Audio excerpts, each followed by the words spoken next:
We know that in cities people are feeling isolated, they're not connected to their food system, they're not connected to each other, and they're trying to find ways to connect. So Food in Common is one way that we do that.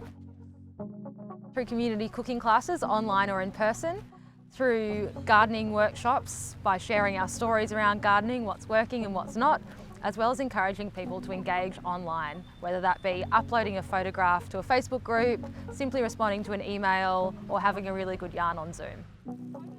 The program is all about learning how to cook economically, cook healthy, fresh, local food, learn about the food system that's around us and cooking sustainably, as well as having an opportunity to catch up and have a chat, basically.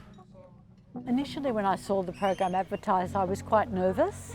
I thought, oh look, no, I've done cooking courses before, I won't be able to do it. But then I decided, well look, you're never too old and you can always learn something. And I thought, why don't you just do it?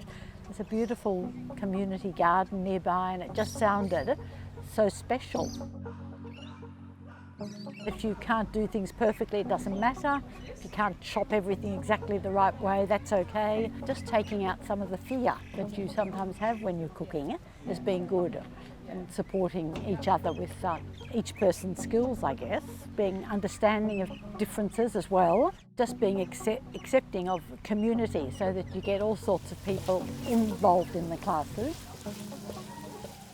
When we couldn't cook in person, we did recipe packs with food sourced from the Melbourne Food Hub, and then we also did a video online so that the participants could log on, watch the video and learn how to cook the recipe. We'd also have a Zoom so we could catch up, or for people who weren't super comfortable or confident cooking, they could do it while we were there live. On top of that, we also have a Facebook group so everyone can post photos of what they're doing, ask questions, share their favourite recipes, just create that community environment when we couldn't gather in person.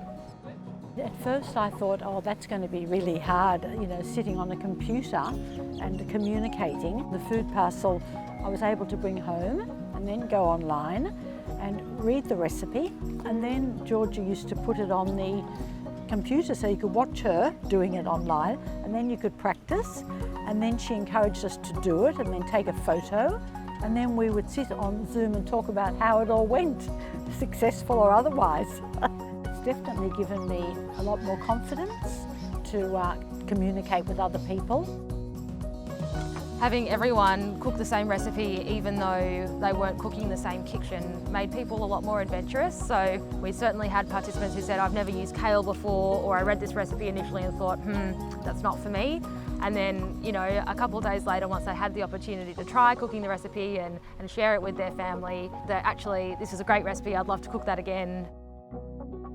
One of the things I've really appreciated living on my own is I've learnt through the recipes not to waste food. Often before the course I'd have all this food. Every time rubbish day came I'd be throwing things out. I've managed to learn you don't throw anything out, you always make something else with it.